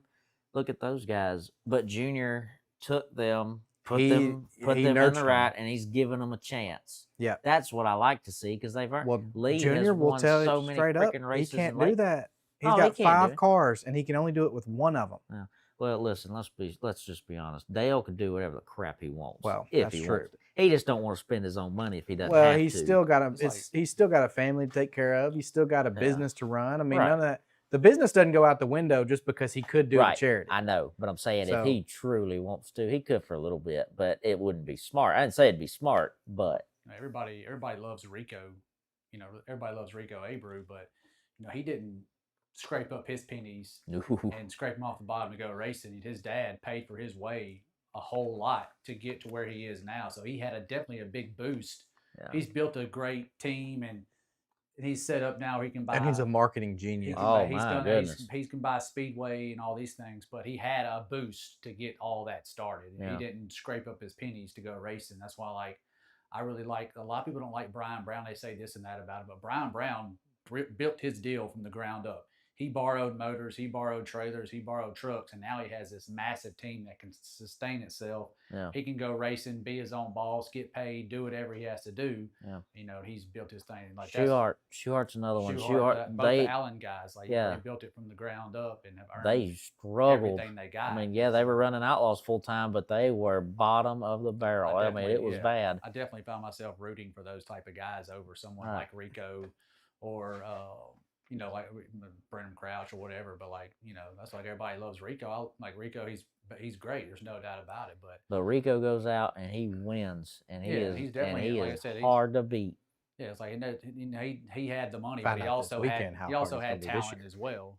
But yeah, I mean, it's just kind of the part of it. I'm not gonna sit there and envy someone or be jealous of someone. That's just not the way that I am. It's like they got their boost or whatever they did. Like, I'm proud of where I've gotten to in my racing career over the last 6 years, been able to, make relationships and kind of piece together this, make this happen. Rookie of the year, 410. Finally won my first 410 sprint car race after 22 years, You're the oldest rookie of the year, probably, right? Probably. Yeah. It's like, I've liked the way that I've done it. Like, yeah, we race hard, like the teams I drive for, we race hard and we don't have endless funding. But it's pretty satisfying at the end of the day to go out, run top 5 or go win or, do whatever. I enjoy the way I've built my deal up the last couple of years.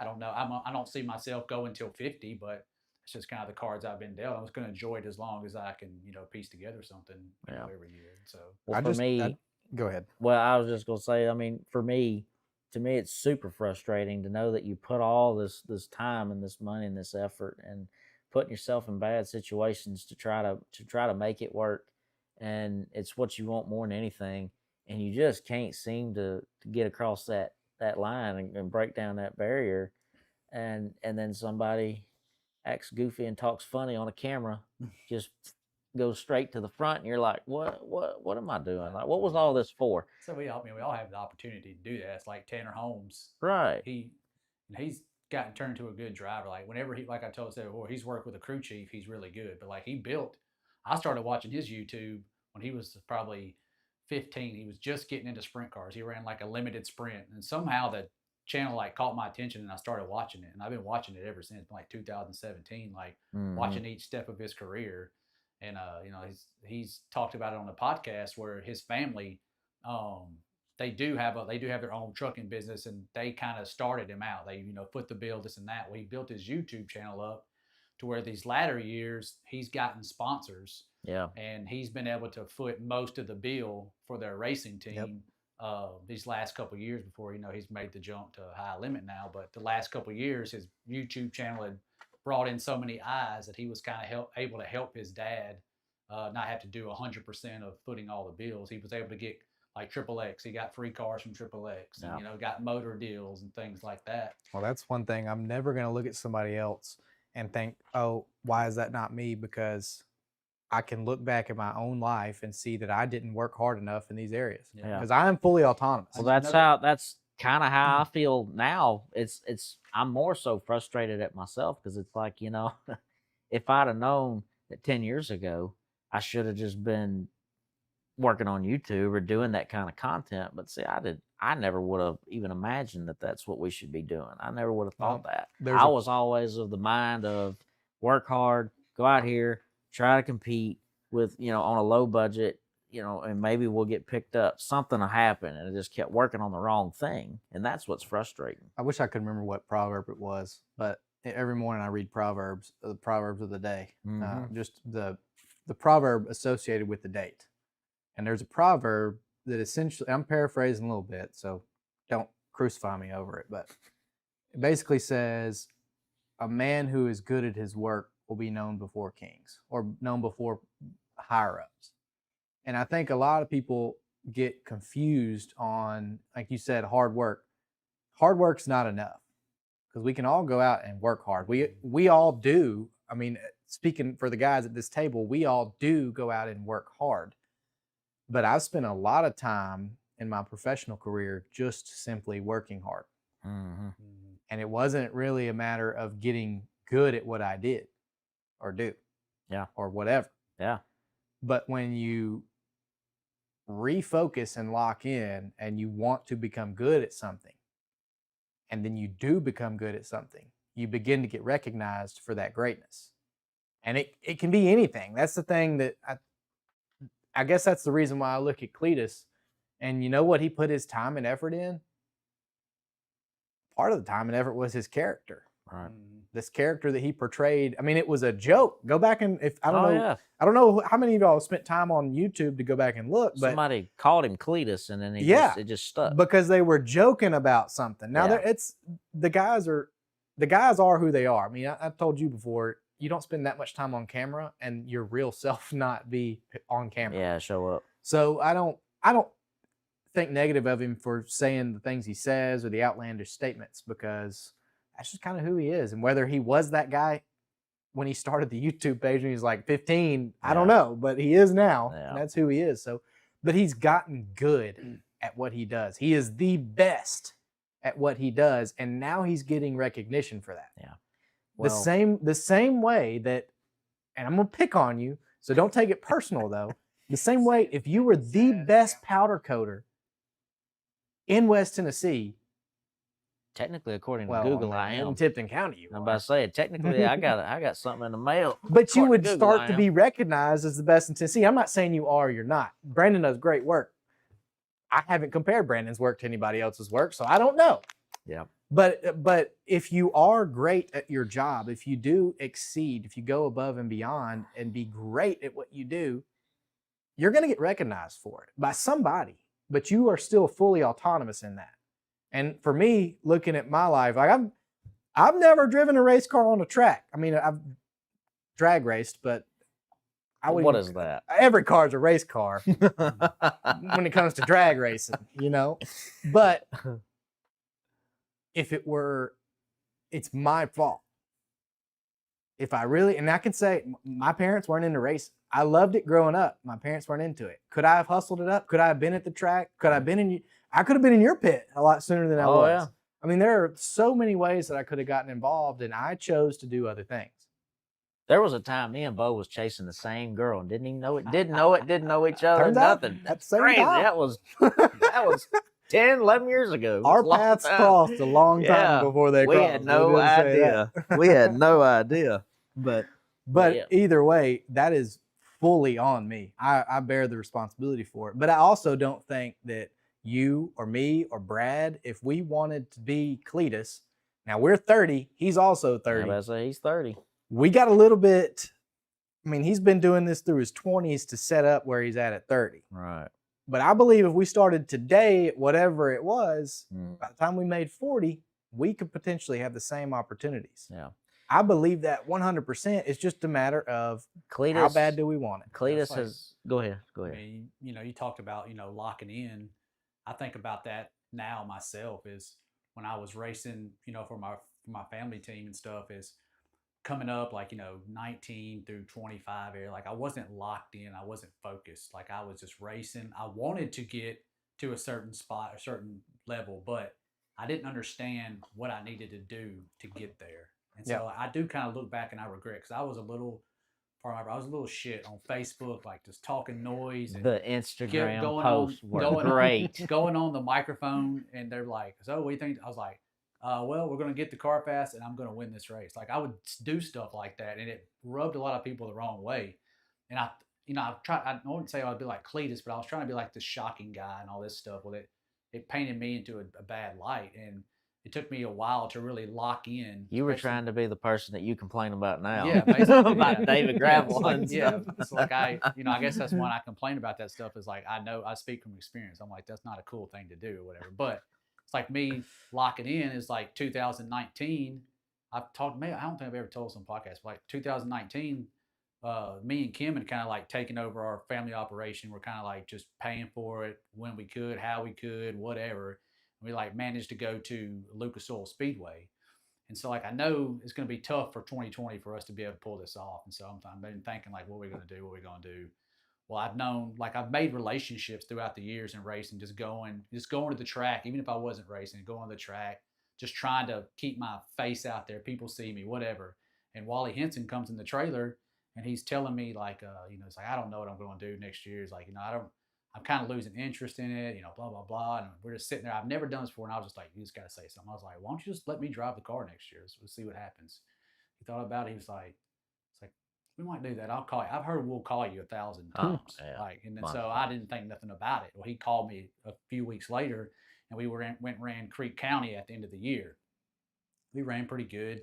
And so he's like, well, you want to go to Louisiana next weekend? I'm like, well, yeah, let's go to Louisiana next week. We went down to Louisiana. We ran pretty decent down there. He's like, you just want to run for the whole season next year, 2020 season? I was like, yeah. I mean, yeah, that's a whole lot easier for me, Yeah. And so like making that relationship, doing that. And so I got me the seat opened up in 2020 and I was able to get in there. And of course, like the rest of my career, COVID happens and I'm like, great, we're going to miss the whole year. I finally get like this opportunity to drive for somebody and we're going to miss the whole year. Yeah. Well, so we go through 2020 and, I don't know, we did okay. We had some decent runs. It wasn't awesome or anything like that. But so 2020, that deal, Mr. Mobs, they kind of started giving some stuff to Landon. That's kind of went with Landon. And so that deal kind of folded up. And so I'm like, well, here we are again. There's nothing for 2021. Well, like I've known Donnie Howard and Bobby Jones and all those guys. And so I just called Donnie up or I'd put on Facebook, like, just putting out there that I didn't have anything lined up, if this is the end type of thing, and that's just the way it is. Well, I know enough people where people started asking like, "What's Brad doing? What's Brad doing?" Well, Donnie Howard had come in and talked to my mom at the restaurant she works at. I was like, "What's Brad doing?" Like, "Why are you really having nothing right now?" She's like, "Well, tell him to call me." So I called Donnie Howard. He gets hooked up with Bobby Jones. Bobby Jones, I don't know Bobby at the time, but he like convinces Bobby to let me drive the car. So I go to Riverside and we led freaking 20 laps of the race that night. It was a 25 lapper or something. I got passed right at the end. And so that ended up leading to me running 5 races for Bobby that year, and we won 2 of the 5 we raced with Bobby. That's pretty good. That's really good. You know, we won 2 of the races with Bobby, and then that same time I talked to Mike Hampton. The first race was Bobby's, and Mike Hampton had told me, he's like, you know, you're going to race this year. He had Carson Short driving for him at the time. And so, anyways, Carson Short can't come to Crawley's Ridge for some reason. So I get to drive Mike Hampton's car at Crawley's Ridge. First night out, we freaking win at Crawley's Ridge. The first night in the car, first time I sit in it, and I win the race. Well, he still has Carson. Carson comes back and drives. Well, then Carson can't come back and race again. So we go run Harrisburg and Riverside. And we had a brake problem, so I started 17th, finished 5th, the second time in the car. We go to Riverside the next night, and I led 15 laps of that, and Mallet banged wheels with me and broke the shock off. I held on. I had a right front shock off, a left front shock off, and I held on to 4th place finish. And so a couple of weeks later, he calls me. He's just like, "Hey, I think we're just, you know, Carson, he's got his thing going on. I think we're just going to put you in the car the rest of the year." And so that's how that led to the Mike Hampton thing. Well, then I drove Cody Miller's car that year. We had a bunch of good finishes. Well, I only ran 15 times that year. I think I was out of the top 5 like twice. Really good runs. So then that winter time, I've known Tony Higgins for a little while. We don't know each other great, but he's got a relationship with my dad. I see him, we talk, all these things. Tony called, he's like, "Hey, what are you doing?" I told him, I was like, "Well, Mike's got like, 15, 20 races planned." He's like, "Well, do you want to drive my car when you're not racing it?" I was like, "Well, yeah." and like Tony had never won anything, never really done any good. Like a lot of people don't know, Tony's only got one eye that works good. And so when I told people about this, Dang, I didn't know that. I heard the comments like, "Why? What?" Like I heard those. I told people about it. They were like, "Why?" Because Tony's, he always drove the car himself. And so I just like, well, I don't care. I want to race. So I go over there, just show up, don't know what anything's going to look like on the car. And I walk up and I'm like, holy crap. This is like a Jason Sides race car sitting here with a badass Westmar in it. I'm like, oh man. We go the first night at Tuscumbia in Tony's car, and that motor is absolutely ripping around there. It's the best motor I've ever sat behind in my life. And people were asking me, "Why are you doing this?" Like, yeah. I'm like, "Well, obviously I'm glad I did." If y'all only knew. And so like that. So I ripped that thing. Well, it ends up blowing up that night, but it was so fast. I went off the end. I went like they're usually the fastest before they blow. I went like 10th to 6th, and I ran off the end of the track and got passed back. It was my first time ever sitting in the car, and so that deal there with Tony. So that's been 4 years ago now. I still drive for Tony, and I was the first person to ever win a race for Tony. I was so proud of that. Like that's a big moment in my career, was winning his very first race. We won 3 races together now. We have this relationship together. He's still willing to work with me so I can go live out the 410 dream that I finally got a couple of years ago. He's willing to let me do that and still have a car put aside for me to go race, whenever I want to go racing. Like, he's going to take me this weekend, And so, like, I'm always appreciative of, like, I'm really proud of how I built this up, because especially one thing I don't want to, like, toot my horn, but if I put on Facebook tomorrow, I'm no longer driving the Tony Higgins 8 car, his freaking phone would be blowing up. But before that, nobody wanted to touch it or mess with it. Yeah. Nobody wanted to go out there on that limb. Yeah. And so, like, I'm proud of what I built with Tony, and I really appreciate. You've done that not just with Tony, but Mike and Bobby. Yeah, Mike. Yeah, Mike. We I'm really getting caught because I got to drive Bobby's car, and then when people find out I'm not going to do it, they're calling me and say, "Hey, what's Bobby's number?" Yeah, I'm getting those calls too. Bobby's car. We went out there, and I'd never sit in that thing before, and won 2 races that year. And we were running 305s at the time, but there were still full field fit 305s. There were 25 cars. Yeah, that was back when it was 25 cars both times. So, like, I've really, like, I'm not in the high limit of the Outlaws, but, like, I really like the spot that I'm in right now. It's a lot of fun. Like, yeah, we race a little harder. We got to work harder at it. But, like, when you do go and win, it feels so much better when you worked super hard for it. and you're doing it the harder way, and Yeah. you go out there and make it happen. It feels really, really good. Well, That's the thing about Cleetus and I, the difference is there was a path. We were obviously the same age, so I mean, he took this path and I took this one, and his has led to where I wanted to be. So now it's like, crap. So I'm being humbled, and that's why there's such a deep frustration for me. It's just because it's like, really, that's what I should have done, and I spent all these years chasing it that way because I thought that was how it was supposed to be done. I would have never imagined that would work. You know what I mean? I had no idea. But I was also very, very shy for many years. There's no way. Look, 4 or 5 years ago, there's no way I'd have done this. But if you'd have told me, hey, you need to, otherwise this won't ever happen, then I'd probably been like, okay, I'd have sucked it up, and I probably would have done it. It'd have been bad. But but turns out I actually enjoy doing this, and I have a lot of regret too, because I look back on the way I approach things, and I'm thinking, I guess I didn't want it as much as I thought. I should have done more. There's a lot of things I should have done that I wasn't doing. And I like to joke on here about how much I love Patrick Bet-David, but like Patrick, I got to talk with Patrick a little bit, told him about the situation and where I was wanting to go, what I'm wanting to do. And he was the one that lit a fire under me early last year when we spoke, because he said, you're not doing enough. And I felt like I was doing freaking everything I could. He said, you're not doing enough.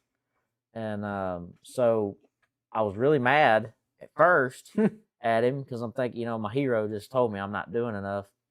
But then when I'm laying in bed at night, I'm thinking, well, what am I not doing? It's like I don't have any extra money. I don't have any sponsors. I can't go racing anymore. It's like I've got what I got right now. It's like, well, what am I not doing? It's like, well, I'm not on socials enough. I'm not pushing that stuff enough. And that's kind of how we've kind of ended up here. It's like, I wanted to start the podcast and do this kind of stuff for this reason, but it turns out I enjoy it. Like, I don't even really think about it that much. like just kind of talk about like the relationships that I kind of like formed. That kind of helped me with the 410 deal. Well, also, I know going back to Tony. Tony took me over to Benton, Missouri. It was a 410 race. What it was coined as a 410 race. It paid like $3,000 to win, which there were four. I think me and maybe one other guy had like a 360 there. But there's only 12 cars total, whatever. But so we went to Benton that night, and Derek ended up. I was on Derek at the end. He was in Paul Hart's car, and we were in our 360 that Tony built. And Tony took 3 motors, took parts, and made 1 motor out of it. We finished like a very close second that night at Benton. Well, Peanut's car finished 3rd, and so I just started adding people on Facebook, like people that were there that had 410s. I started adding them on Facebook. I added Brandon Campbell. I added him on Facebook. I found Peanut, added Peanut. There's like another guy, Jason Keith. I added Jason Keith. I just started adding people. They'd be like, oh, that's the guy that finished second with 3C. That's just what I started doing. I started adding people on Facebook. So if you get a friend request on Facebook from Brad, he's probably chasing something. and so that led to the next season. When they were looking for somebody to come drive the car, and Brandon Campbell had called me. Well, I was the second option. He had asked somebody else. I won't throw anybody's name out there, but they'd asked somebody else. But he said, well, who else around there would you refer? And they referred me. And so I was going to go run it, but it got rained out. And that was still the time I was driving for Mike and Tony both that season. And I was like, this is what I can do. It was like 2 more races, but they had like 5 or 6 left. And he was like, well, Peanut wants to run a little bit more than that. I was like, oh, that's fine. I was like, but if something happens, something comes up, just holler back at me again. Well, then the Queen's Royal happened a couple of weeks later, and they'd actually called somebody else, another driver around here, and they asked him like, well, who would you recommend? And they recommended me again, and so that's when Peanut called me back and was like, hey, we're running. Had nothing going on, so we went and ran the Queen's Royal that weekend. Went 9th to 4th, my first 410 race. So he was like, well, you want to do this again? I'm like, well, yeah. And so then we went back we went back a few weeks later, And I freaking story of my life, I led 20 to 25 laps and hit a lap car and crashed myself out. But that was still good enough to where he was wanting me to come race for him more. Then that just led to a full season, last year, just making connections and relationships, and that just kind of led it to where it is now. Relationships is definitely the thing that'll get you places. That's a big part of it. I try not to think about the night you got your first 410 start, because that was the night that I stepped on it bigger than crap. I was actually talking to somebody about that today. We were talking about that. I try not to think about that night. The only race I've ever known to be 35 laps, not 30, and I threw it away at lap 30. And anyway, ended up losing that one. But yeah, no, I think like I said, I've been humbled for sure. I should have been doing a lot more. Didn't know it at the time. Well, the good thing is I mean, I know it's not racing, but I've been working for myself for about 4 years. Started taking it serious about 2 years ago. And even since I've been taking it serious, still every week, I won't say every day, because sometimes you just get caught up in the monotonous stuff, but every week I'm being humbled. Yeah. I'm learning something new. Yeah. So it's not about, and this is for everybody, it's not about really what you did wrong. It's about how you react to what you did wrong. Right. Because, Cleetus did this and he's getting his opportunities out of it. And he deserves every opportunity he gets. That's my opinion. Oh, but I'm in the same spot. I deserve every opportunity I get. What I do with those opportunities is how it's what's going to make the difference. And I think there's plenty of 30 is not old. There's plenty of opportunities. I mean, you got the opportunity now to do something you've dreamed of doing, and hopefully we are successful in that. Yeah. But if not, how you react to that failure, it's not the end. Yeah. It's just right now. Yeah. And the next step is still fully on you to decide what to do. Yeah. So I'm not a big regret kind of guy. It happened and it's over with, and it set me up to where I'm at today. That's what I was just going to go ahead. I was going to say something about that. Well, that's how I look at it. I mean, I've messed up a lot. I've bought a lot of lessons. I've screwed a lot of stuff up, but it's created the guy I am today. And the guy I am today isn't that great, but I can see how to be better now. And I couldn't do that 10 years ago. Right. Yep. That's what I was going to say. I do think about, like I said, I regret, but then I also think at the same time, like if these opportunities I've got now, if I'd have got them during that time when I was talking all the noise and saying all that stuff, like I wasn't ready at that time. You look real stupid, wouldn't you? That's what I'm thinking. I'm like, thank the Lord. I would have been done racing in 2019 because everything would have dried up by this point. But like the way it's all played out, I shouldn't regret it, because the way it's played out actually played out the way that it was intended to play out. And it's all come together the way it was supposed to come together. God brought it all together. This is like, hey, this may be later than you wanted it to be, but hey, you're in your prime right now. This is when you're at your best, and we brought it all together now because this is when you're going to make the most of all your opportunities. And I've done that. I feel like I've made a lot of what I've been given the last 6 years that I've been blessed with. Yeah. And so I do think about that too. Is the timing was just right. And when you look back on it now, the timing was just the way it was supposed to be. And that's exactly how I feel too. I feel the exact same way about our situation. Mm-hmm. And my mindset today, it really kind of started. I started to really change how I thought in 2022. That was kind of when things kind of started trending in this direction. It took a little time, but I could tell a big difference in how I approach things, and my mindset towards life in general started changing a lot. And really in the last 2 years, it's definitely changed. But I feel a lot more mature in my decisions and my approach to things about racing, about life, whatever the case is. So it's really crazy how around that 20. It's like I said, I was to see 2022. I would have been 26, I guess. Is that right? Yeah, 26. So really about that 26 is kind of when it started I'm changing. still waiting for the maturity to come in. I don't know. But yeah, so I mean, it just around 26 is kind of when it started changing, and that's what's so wild about to me about putting these young kids in these cup rides. Man, they ain't live life. You know, they haven't matured. That's kind of, You know? y'all, everybody knows I'm a Corey Haim fan. The dude gets out of the car and he has a full-grown adult interview. I'm like, yeah, well, yeah. Old. What the I'm not saying on? I'm not saying all of them. I still can't put something together like that, you know.